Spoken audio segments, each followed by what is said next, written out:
The Genesis is better. At least, that's what I would have told you a year ago, but things have changed. Remember when the Genesis was the underdog? I sure do.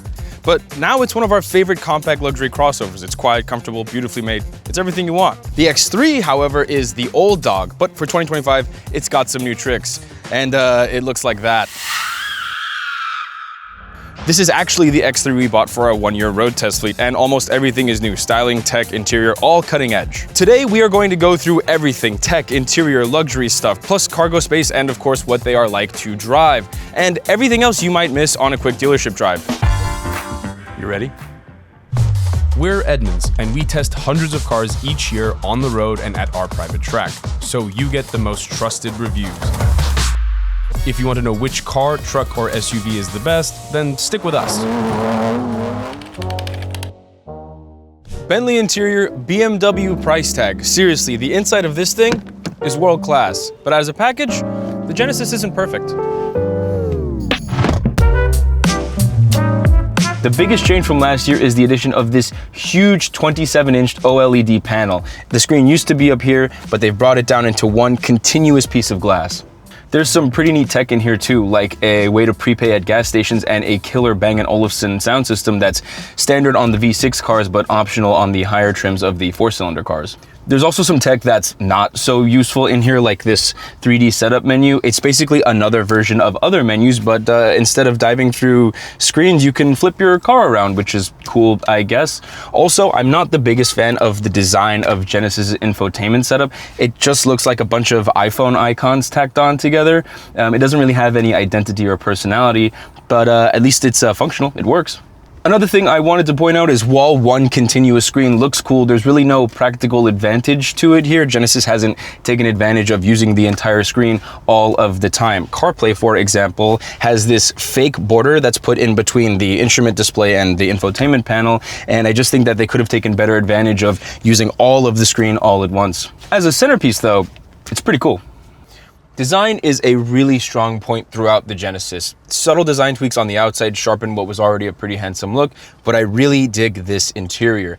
Take the ambient lighting, for example. It's hidden underneath here, so it reflects off of this metallic strip that goes from door to dash to the other door. It's really clever, really neat touch. There's this oval motif across the doors and the dash that really brings the cabin together. It's really cohesive. Plus there's leather on the dash, the upper part of the doors, the grab handles, pretty much everywhere. It is super nice in here. Plus you get heated and cooled seats on higher trims of the GV70. Also, the Sport Prestige models, they get massaging. That's nice. One design choice that I really like on the inside is the use of real metal here in the center console, but it is very fingerprint hungry. Have you ever tried to keep fingerprints off of your stainless steel fridge? Yeah, not great. Speaking of fingerprints, there's also quite a bit of piano black in here, and it happens to be where your hands will go, like on the steering wheel buttons and this row of controls right here, so you might want to keep a rag handy. One thing I do really like, however, is the use of carbon fiber in the center console and on the doors. There's a lot of it, it looks really well done, and I think honestly it belongs in a car like this. I'm always going to prefer physical buttons and knobs for the HVAC, but at least the screen is dedicated and you're never more than one tap away from what you're trying to do. Also, you have a physical knob for the temperature up and down control, which we appreciate. Interior storage in the GV70 is pretty good. You have a sunglasses holder up here, which is nice. That's slowly disappearing from modern cars. I like the center console. It isn't very long, but it is quite deep. And there is a wireless charging pad right in front of it. Cup holders. It will fit your big dumb cup, but it won't fit your even bigger dumb cup. Another thing is the door bins. They're quite small. You're only going to fit a venti latte in there. While space in the front seat is good, the back seat feels positively cavernous. I really enjoy being back here. There's tons of footroom underneath the seat. There's tons of knee room. I got lots of headroom. It's huge. And also the material choice back here is just as good as it is up front. Automakers tend to cheap out in the back seat and put hard plastics in places, and it's a lot more obvious where they've cut costs, but there's no such thing here in the Genesis. I would be more than happy to sit back here for a couple-hour car ride. Every GV70 gets a couple of USB-C ports back here, and this one has a household outlet for charging up something bigger like a laptop. Also, on higher trims, you get completely separate control of your climate compared to the front seats, so you can adjust the temperature up and down here, and you even get heated seats on the outboard. This is huge, super luxury touch. If your passengers are small enough that they need a car seat, you'll be happy to hear that the doors open nice and wide, but the ISOFIX tethers are a little bit of a pain in the neck to get to, so you might want to consider that if you're going to put a car seat back here. Genesis includes a nice auto tailgate feature on every single Genesis. Just walk up to it with the key and voila, it's open. The cargo area itself is pretty good. It's nice and wide. The load floor is nice and low, so it's gonna be easy to get your stuff in here. But overall, it's not as big as some of the class leaders because of the way the roof is rigged. Other SUVs are more square, so they just have more square footage to play with. If you need a little more space, you can fold the seats down from here super easily. A couple of extra things worth mentioning. You do get a 12-volt outlet back here and a full-size spare. That's not so common these days. But you do not buy one of these to just load up cargo, admire some orange stitching, and look at a big screen. So let's go for a drive. Okay, on the road with the GV70, and the first thing you're gonna notice is that it's actually really quiet in here. All of the V6 cars come with acoustic glass, so it's actually going to be a little bit quieter in here than it would be in the 4-cylinder model. Another thing you're gonna notice is the ride. It's actually really nice, but sometimes over like little bumps and imperfections in the road, you get just a little bit of jittering that sort of upsets the rest of the car. It's just a little bit more shaky and not as settled as the BMW. It's easy to drive smoothly too, but you have to be a little bit careful with the throttle pedal.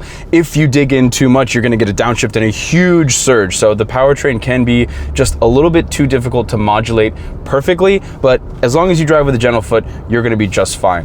What is super smooth is the brakes. They give good feel, good bite, and the pedal is progressive all the way into the ABS. You're not always going to be doing panic stops in your luxury SUV, but it's good to know that the brakes are going to respond well to your input. The ride in the GV70 is super well controlled almost all of the time. It's only when you're going over small bumps or road imperfections that you notice a little bit of a wobble. It's sprung just a little bit too stiffly, but it rides really well and is really quiet and comfortable, especially for something on such big 21-inch wheels. My biggest complaint with the GV70 on the road is the steering. It just feels so artificially heavy, and it doesn't matter what mode you're in, Comfort, Sport, Sport Plus, whatever.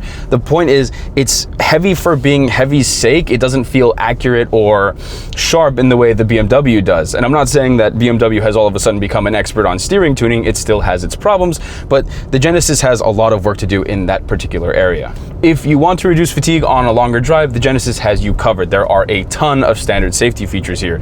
The adaptive cruise control with the lane centering works, and it even does automatic lane changes, and they're executed with more authority than they were in the pre-refresh GV70. Also, when you pop on a turn signal, you get a fun little blind spot camera in the instrument cluster, and that's super helpful. The view out of the front is good and the side windows are large, but the view out of the back is pretty compromised. You have two pillars that go across the very far back of the car with a small sliver of glass to look through, so your natural visibility isn't that good. Luckily, all the camera views will typically have you covered. When it comes to powertrains, you got two options here. You have either a turbocharged 4-cylinder or a twin-turbo V6. We recommend sticking with the 4-cylinder. The V6 is fine, but the 4-cylinder is more than competitive enough in the class. It's got plenty of power and torque for passing and merging with confidence. It's not going to be a problem.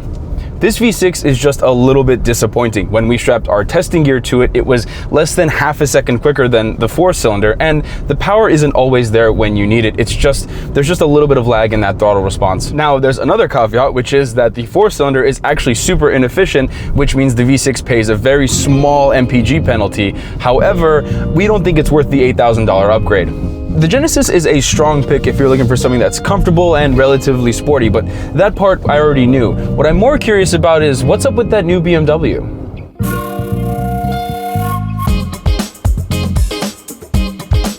This is the new BMW X3. I want to take 1 second to talk about the way it looks. Not great. Okay.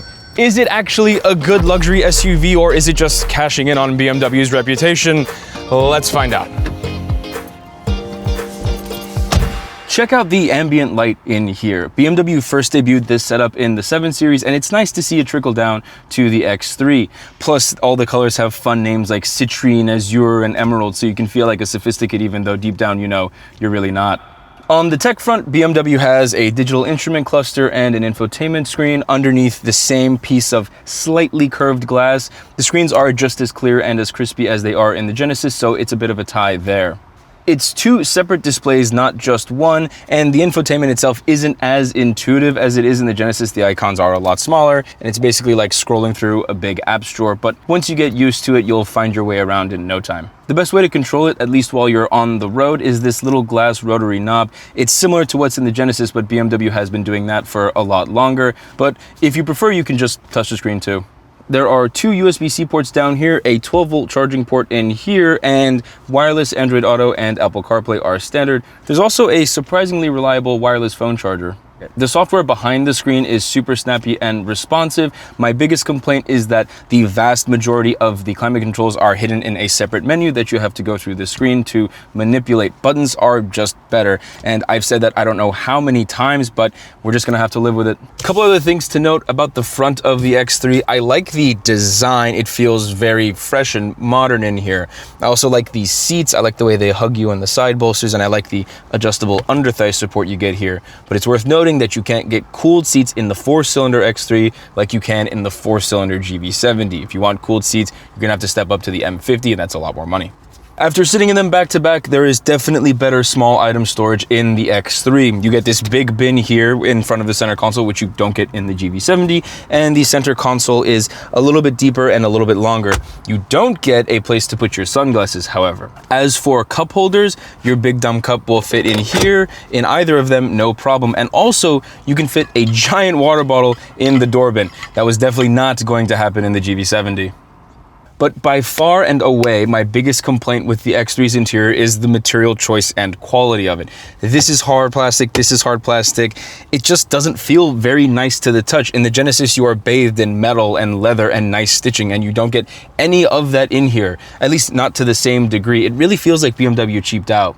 The two things that really bother me the most, though, are the window switches, which are the same across the entire BMW lineup, and they feel super cheap. But this weird touch panel really takes the cake. It's one solid piece of plastic, and it is so flimsy and cheap, and you can accidentally activate your seat memory at any point. It is so ridiculous. I cannot stand it. It's unacceptable. Actually, and I can't even believe I forgot about this, one more thing I can't stand are these dinky little vent control knob things. They don't stick out from the vent anymore. They're hidden away in here. They're just stupid. There's no reason to reinvent something that was so easy before, and I don't see why BMW felt the need to do this. In the Genesis, it's much easier to just manipulate the fan where you want it to. Here you have to go fishing for it. I just can't with this. I can't. In the back of the X3, there is literally 1 inch less legroom here, but I still have plenty of space for my knees, and BMW mounted the front seat nice and high, so I got space for my feet. I also have a bunch of headroom back here. The seats feel a little bit firmer, not quite as soft as they are in the Genesis, and like in the front, the material choice isn't quite as nice. Luckily, the door bins are nice and big. They're still gonna fit that same huge water bottle, and you get 2 USB-C ports here. You don't get the independent vent controls unless you pay for that as an option, and it's just not on this car, but you can have it, you just gotta spend more money. One thing you'll wanna know if you're trying to put a car seat back here, the door opening is a little tight, and the door handle you have to reach underneath of to open, so it might be difficult if you have a car seat in hand. However, the ISOFIX points are a lot easier to get to in the BMW. What you give up in that little bit of rear legroom, you gain in cargo space. The X3 has a bit more space with the seats folded up, and up to 10 cubic feet more with the seats folded down. Despite the fact that you get a few more cubic feet of space because the opening is a bit more square, the back of the X3 does have a few more weird quirks about it. There is a hook here, but not directly across over here. The other one is over this way on the inside. You get a cargo space with a net on this side, but no net here. And you do get a spare tire, but unlike in the Genesis, it is a space saver. But the most offensive thing by far is the fact that there's no way to fold down the rear seats from the cargo area. You have to go back around to the back doors and open them up and then fold the seats down yourself. It's a crime. First thing I notice here is the steering. It's nice and light. It's far more precise than what you get in the Genesis. The X3 handles corners with a little bit of body roll, but a ton of control. So you're gonna be able to handle corners in this thing with plenty of confidence. The view out of the X3 is just as nice as it is in the Genesis, and you get a smaller blind spot. There are no blind spot monitoring cameras here in the instrument cluster, but you have big mirrors and you also get blind spot monitoring. I also like that you sit lower in the X3. You feel slightly more cocooned in here, and you feel like you have a more direct line of sight outward. It's just better for driving, handling, visibility, all of that stuff. The ride is just as compliant and controlled over most surfaces as it is in the Genesis here in the X3, with one small exception. Small imperfections in the road don't seem to upset the whole car as much here as they do in the Genesis. It's got just slightly better control of its overall platform. Like the Genesis, there are two engine options here, a 4-cylinder turbo and a 6-cylinder turbo, but the gap here is much wider. The 4-cylinder in the X3 is fine. It's powerful enough. It's a little bit behind the Genesis, but there's more than enough power and torque for poodling around town or merging onto highways. Also, one more thing is the response from this transmission is just a little bit snappier and more immediate than it is in the Genesis also. That said, the BMW's 4-cylinder is way more efficient. The straight 6 in the X3 M50 though, that thing is a monster. Our test team clocked it at 4.4 seconds from 0 to 60 miles an hour. That's like proper sports car territory we're talking about in an SUV. From a performance and handling perspective, the straight 6 BMW is in a different league to the V6 GV70. If you're going for a light performance SUV, then the X3 is just going to be the one to get. When it comes to driver aids, BMW includes automatic emergency braking, blind spot monitoring, and lane keep assist as standard. If you want adaptive cruise control with stop and go control like you get in the GV70 as standard, you're gonna have to drop an extra $3,400 on the premium package. But if you do go for the premium package, you also get a heated steering wheel, a head-up display, a panoramic sunroof, and better parking cameras. It's every bit as capable and confident as the system in the GV70. You'll just have to change lanes yourself. Another couple of differences to the Genesis, the brake pedal in the X3 is far more immediate. It's a little bit harder to be smooth, but you're getting a lot more stopping power right at the top of the pedal. Another thing I like is the powertrain in this is just so much more smooth and linear. You don't feel that lurching or that surging that you get in the GV70. So, the BMW. It feels a little cheap in places, but there's a lot of space and it drives great, especially if you want to go big on performance. Genesis made its name on value, but these days, yeah, it costs the same as a BMW. But there's a catch. The Genesis comes with stuff like adaptive cruise control as standard that you have to pay extra for on the BMW. That said, even if you pay a little bit more for the Beamer up front, you might break even. Remember the big MPG difference I mentioned earlier? The EPA says that a driver doing about 15,000 miles a year is going to save way more on gas when you're in the Beamer, regardless of what engine you pick. So the money you'll spend is more or less a wash, but what about value? You'd be wise to consider the Genesis's incredible warranty. The powertrain warranty alone is almost double that of the BMW's.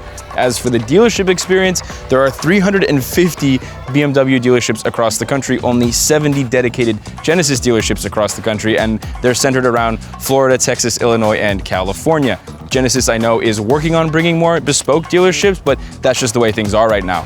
You'll probably have a nicer experience at a dedicated Genesis dealership, but that's only if you live close to one. If you don't, you'll have a decidedly unluxurious experience at one of the 200 Genesis certified Hyundai dealerships across the country. So which one takes home the gold? That is a little complicated. You see, when we put them both up against our rating criteria, both cars won. There's no tie here, it's just that they both excel in completely different areas. Here's how it shakes out. This is the first nice thing you buy yourself when you've got the big job and you're making a little bit more money. If you want something that feels truly luxurious all of the time, get a fully loaded up 4-cylinder GV70. It'll feel nice, it's got great materials, you'll be perfectly happy. But if you want something with real performance credential, get the B58 straight 6 in the X3 M50 because it is truly sports car fast and you're gonna have a blast behind the wheel.